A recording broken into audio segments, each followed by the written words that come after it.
Good morning, students. In this video, we are going to study about our new chapter, atom and molecules.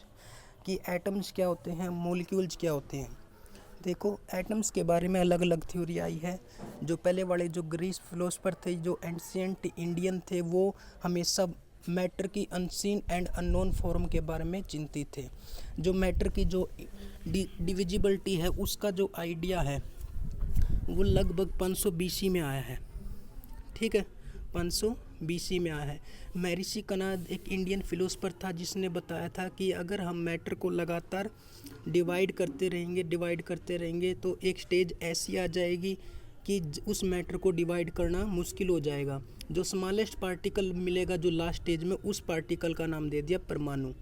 तो ऐसा ही कि दूसरा Indian philosopher था पकुदा कटयामा, उसने भी इस थ्योरी को इलेबोरेट कर दिया और ये बोला कि ये जो पार्टिकल्स है ये कॉमनली क्या है, कंबाइंड फॉर्म में एग्जिस्ट करते हैं, जो कि मैटर के अलग अलग फॉर्म हमें देते हैं। ठीक है, तो ऐसे ही उसी युग में अराउंड द सेम इरा जो एंशिएंट ग्रीक फिलोसफर थे ल्यूसिपस और डेमोक्रिटस, उसने भी यही बोला कि जब मैटर को हम डिवाइड करेंगे तो एक स्टेज ऐसी आ जाएगी जिसको हम फर्दर डिवाइड नहीं कर सकते।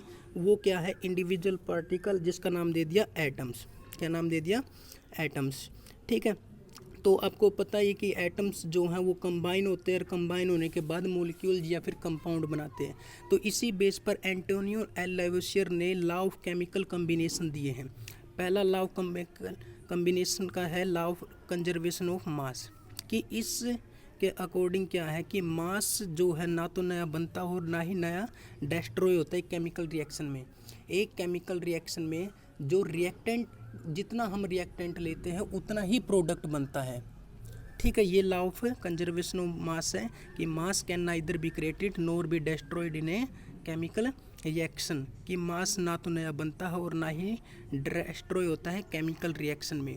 और दूसरा लॉ है law of constant proportion. Law of constant proportion इसके अकॉर्डिंग क्या है? इसके अकॉर्डिंग है कि इसके अकॉर्डिंग देखो ये है कि एक केमिकल सब्सटेंसेस के अंदर जो एलिमेंट है वो हमेशा डेफिनेट प्रोपोर्शन में प्रेजेंट होते हैं।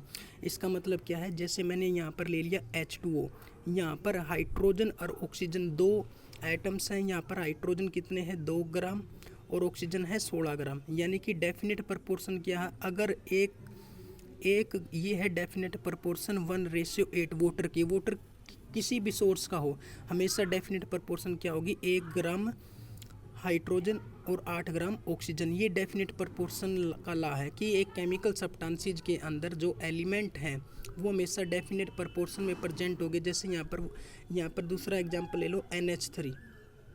ठीक है, नाइट्रोजन कितना, नाइट्रोजन है 14 और हाइड्रोजन है 3।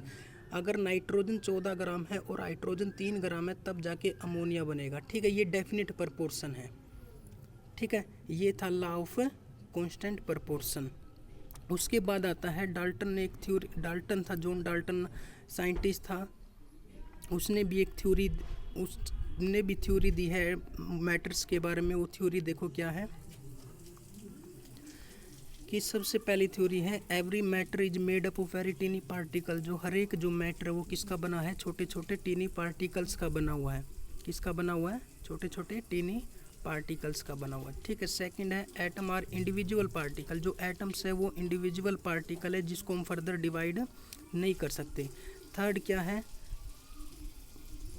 थर्ड है atom of given element are identical in mass and chemical properties. कोई ऑक्सीजन है, मान लीजिए ऑक्सीजन एलिमेंट है और ये क्या है, ऑक्सीजन के एटम्स हैं। ऑक्सीजन के एटम और ये पूरा एलिमेंट है, इनकी केमिकल प्रॉपर्टी क्या होंगी, बिल्कुल सिमिलर होंगी। ठीक है, उसके बाद फोर्थ क्या है, फोर्थ है इसका कि atom combine in the ratio of small whole number to form compound. कि जो एटम्स हैं वो छोटे से वोल नंबर में कंबाइन होते हैं, छोटे से वोल नंबर में कंबाइन होकर के कंपाउंड बनाते हैं। और उसके बाद है नेक्स्ट है the relative number and kind of atom are constant in a given compound. जो कोई भी कंपाउंड हो उसके अंदर नंबर ऑफ एटम्स हैं और टाइप्स ऑफ एटम्स है वो हमेशा कांस्टेंट रहते हैं। जहाँ पर यहाँ पर ऑक्सीजन, हाइड्रोजन, वाटर का एग्जांपल ले रखे हैं, यहाँ पर हाइड्रोजन और ऑक्सीजन की क्या है, हाइड्रोजन और ऑक्सीजन की जो नंबर्स है वो क्या है, कांस्टेंट है, ठीक है, 2 हाइड्रोजन और 1 ऑक्सीजन। उसके बाद एटम्स आपके बारे में बता दिया कि एटम्स क्या होते हैं। एटम्स एक छोटे से छोटे इंडिविजुअल पार्टिकल्स होते हैं जिसको हम नेक्ड आई से नहीं देख सकते, और ये इतने छोटे होते हैं बियॉन्ड अवर इमेजिनेशन, जितना हम सोच भी नहीं सकते। इनको देखने के लिए क्या है, पावरफुल माइक्रोस्कोप की ज़रूरत पड़ती है।